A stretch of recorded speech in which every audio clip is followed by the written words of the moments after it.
Sobre essa questão de transferir para os estados uma responsabilidade maior, eu queria ouvir a opinião dos nossos outros dois participantes, Capobianco.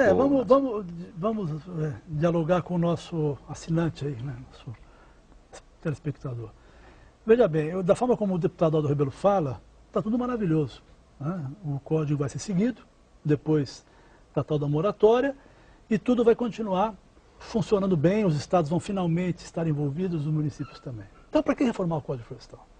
Na verdade, o que nós temos na proposta apresentada pelo deputado é uma mudança radical no Código Florestal e no conceito básico da proteção das florestas brasileiras. Por exemplo, ele diz que não muda a questão da reserva legal de 80%, 35% e 20%. Na verdade, é 20% no Cerrado, só no Cerrado da Amazônia que é 35%. Ora, mas ele está isentando de reserva legal propriedades até 4 modos rurais. Então, eu queria entrar nesse tema um pouquinho mais adiante. Nesse primeiro momento, queria um pouco saber se diversificar para os estados, se é uma coisa boa ou ruim. Não, é necessário estabelecer o seguinte, os estados e municípios participarem do processo de conservação, proteção e recuperação é fundamental.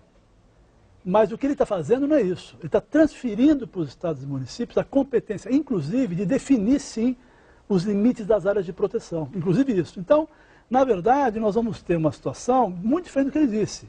Na saúde, as normas e o que deve ser seguido nos estados e municípios são normas federais, ajustadas no estado, mas o que você tem ali é um estímulo e um apoio para uma sinergia entre diferentes entes da federação.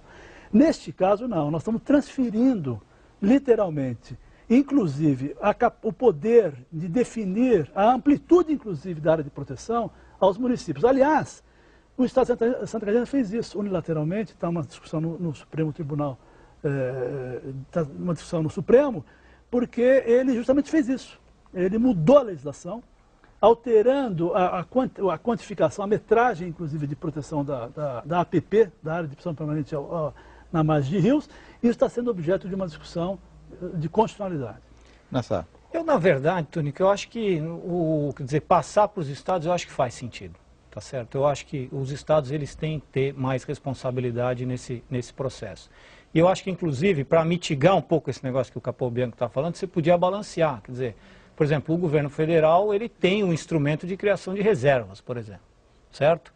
E esse instrumento continua existindo, quer dizer, todo mundo sabe que, por exemplo, no Cerrado talvez seja necessária a criação de mais reservas, justamente como forma, parques nacionais, como forma de você preservar um pouco. Então, acho que dá para fazer um balanço. Nassar, muita gente disse que você transferindo muita força para os estados vão agir um pouco em cima de funções paroquiais, interesses pequenos. Esse poderia ser um problema ou não? Não, por exemplo, se você definir uma regra bem feita de análise do que deve ser uma área de APP, uma análise técnica, tá certo? Dada aquelas condições da fisionomia vegetal que está ali, das condições dos rios e tudo isso, eu acho que é possível, tá certo? Você definir estadualmente algo que seja coerente e consistente do ponto de vista técnico. Aí, se os estados vão estar aparelhados para fazer isso, é outra coisa. Mas aí só um comentário importante. Nós não estamos falando aqui sobre uma lógica de conservação. Se for na lógica de conservação, o código pode ser ajustado. Claro que pode ser ajustado. Aliás, o código pode ser ajustado, inclusive, considerando o chamado passivo.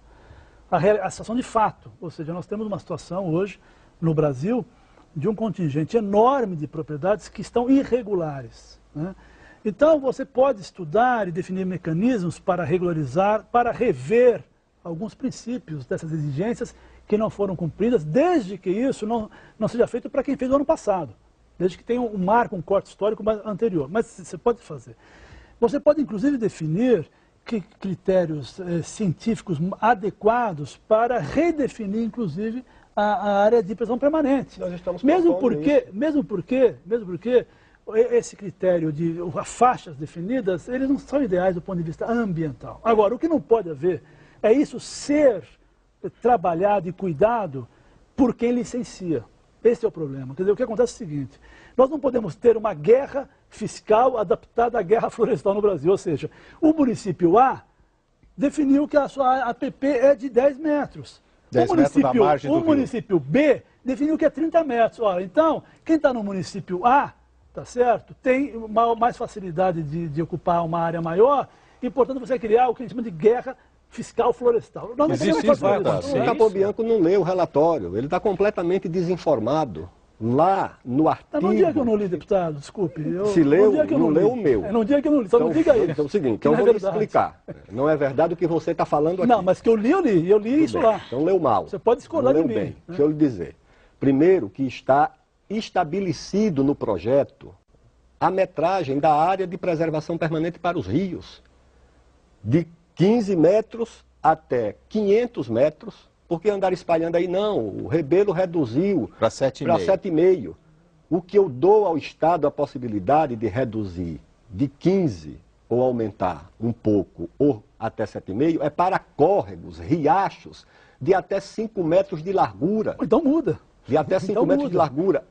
Isso muda a realidade, deputado. Isso muda como é porque hoje. o código original que vocês dizem defender, propunha 5 metros para todos os rios. Sem exceção, 5 metros para o Riachos, mesmo o Tocantins, até o Rio Amazonas. Essa alteração foi feita para 30 metros, claro, e como 30 metros inviabiliza as pequenas propriedades, que nem todas são banhadas pelo Rio Tocantins, São Francisco ou Amazonas, um sujeito tem 6 riachos dentro de uma propriedade de 50 hectares, se você tirar 30 metros de cada lado, acabou, ele tem que sair dali. Então eu reduzi para córregos de até 5 metros, o resto até 500 metros, permanece, e não é uma coisa do município, é o Estado que vai fazer, e não vai fazer de forma arbitrária, tem que fazer com um zoneamento ecológico e econômico, tem que fazer com o plano de bacias, tem que fazer com instituições que conheçam universidades, Embrapa, e depois disso submeter ao governo federal, para o governo federal verificar se isso está dentro da norma nacional e então o zoneamento ser aprovado. Não é uma coisa assim solta, que cada um pode fazer do jeito que quer. Deputado, isso muda a configuração nacional. Quer dizer, o senhor ter uma regra de revisão das áreas de APP, de adaptação permanente, sob um novo critério nacional, né, onde você tenha os melhores estudos, dados científicos adequados, mesmo porque, como eu disse no debate na CNA, não tem problema fazer isso. Isso é desejável. Mas os produtores rurais que estão pleiteando isso têm que estar preparados para o fato de aumentar. Porque nós teremos muitas áreas que, se nós fizermos um estudo científico para definir qual é a área de proteção que aquela bacia precisa, nós vamos ver que alguns vão aumentar, outros eventualmente vão diminuir. Então, não há nenhum problema em você discutir isso a nível nacional. O que não pode haver é um tratamento de unidade federativa para bioma. Você não pode ter a Mata Atlântica no estado de São Paulo com um critério de proteção e a mesma Mata Atlântica no estado do Rio de Janeiro com outro critério e no Espírito Santo com outro critério. Este que é o problema. Isso tem que ser uma decisão nacional. Agora, os estados podem e devem participar. Aliás, eu só queria dizer uma coisa importante, desculpa me alongar um pouco.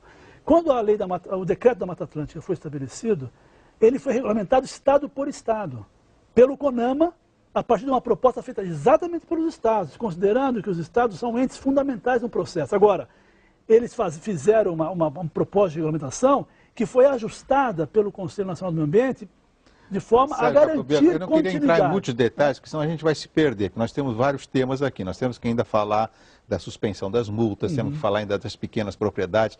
Então, acho que antes eu queria ouvir, nesse tema que nós estamos tratando agora, a opinião do Nassar, para a gente poder evoluir tema por tema, senão a gente vamos esgotar o nosso tema sem pegar todos os pontos principais. O que eu acho é que, assim, quer dizer, todo mundo é a favor de pensar as áreas de APP tecnicamente, certo? Todo mundo é, mas nunca conseguiu se fazer isso, quer dizer, é uma coisa impressionante, né? Quer dizer, você não consegue pensar tecnicamente. E aí a gente fica sempre nessas de, se deixar para os estados, a coisa vai se perder. Se eu segurar no nível federal, também nunca vai fazer uma discussão mais técnica das áreas de APP, quer dizer, porque simplesmente você não consegue. Então, eu acho que, de alguma forma, no contexto da discussão da reforma, por isso que eu acho que a discussão da reforma é importante nesse sentido, é colocar na mesa essas coisas que estão definidas, tá certo? Coisas que precisariam ser estudadas e definidas de uma forma mais clara, tá certo? E isso não se faz, quer dizer, você acha que aquela norma é a norma boa.